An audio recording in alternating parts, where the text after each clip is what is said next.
মৌকে না জানিয়ে আজকে মৌদের বাড়িতে বেড়াতে যাব। আসসালামু আলাইকুম বন্ধুরা, কেমন আছেন সবাই? আশা করি ভালো আছেন। আপনাদের দোয়ায় ও ভালোবাসায় আমরাও ভালো আছি।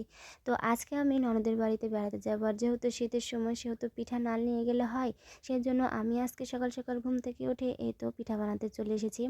আর আমি প্রথমে আটা খমির করে একটা ডিম নিয়ে ভালো করে আটাগুলোকে সেনে নেব।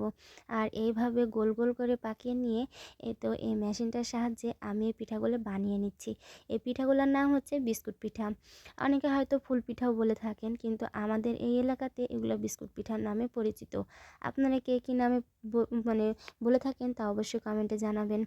আর এই তো এখানে কিন্তু আমার কুলা ভর্তি পিঠা তৈরি করা হয়ে গেছে। এই পিঠাগুলোকে আমি এখন ভেজে নেব। আসলে এর আগে এই পিঠাগুলো কিন্তু আমি মৌকে বানিয়ে খাওয়াতে চেয়েছিলাম, কিন্তু তখন পারেনি খাওয়াতে।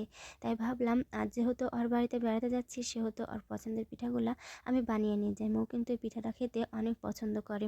শুধু মৌ না, আমরাও খেতে খুব পছন্দ করি, কারণ এই পিঠাটা খেতে অনেক পরিমাণ নরম আর সুস্বাদু খেতে। সেই জন্য আমি এই পিঠাটা ওর জন্য বানিয়ে নিয়ে যাচ্ছি। আর এই তো দেখেন, এই পিঠাগুলো আমি হালকা লাল করে ভেজে নিচ্ছি, কারণ এই পিঠাগুলো আমি আবার সেরাতে ডুবাবো। আর এই তো দেখেন, এখানে কিন্তু আমার সব পিঠাগুলো ভাজা হয়ে গেছে।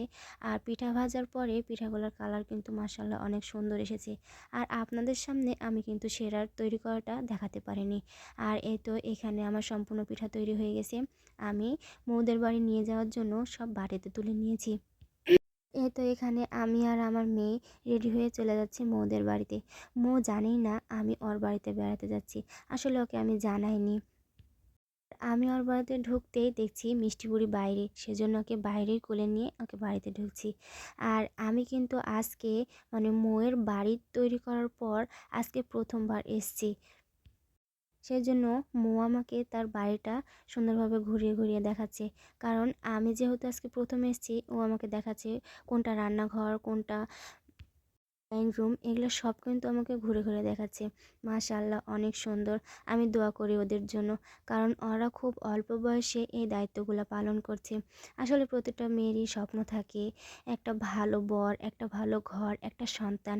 মাশাআল্লাহ আমার ননদ কিন্তু সব দিক দিয়ে লাকি। ও কিন্তু সব পেয়েছে, একটা ভালো বর পেয়েছে, একটা ভালো সন্তান পেয়েছে। মাশাআল্লাহ এই বাড়িটাও ও আশা করি পেয়ে যাবে, কারণ ওর অনেক স্বপ্ন এই বাড়িটা নিয়ে। আপনারা সবাই দোয়া করবেন ওর স্বপ্নটা যেন পূরণ হয়।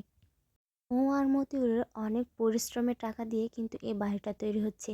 মৌ আর মতিউরের স্বপ্নের বাড়ি। তা আপনারা সবাই দোয়া করবেন ওদের জন্য, ওরা যেন এইভাবেই ওদের স্বপ্নগুলোকে এগিয়ে নিয়ে যেতে পারে। আর এই মিষ্টি বুড়ির জন্য আপনারা সবাই দোয়া করবেন, কারণ দেখতে দেখতে মিষ্টি বুড়ি অনেকটা বড় হয়ে গেছে। আজকের ভিডিও পর্যন্ত, সবাই ভালো থাকবেন, সুস্থ থাকবেন।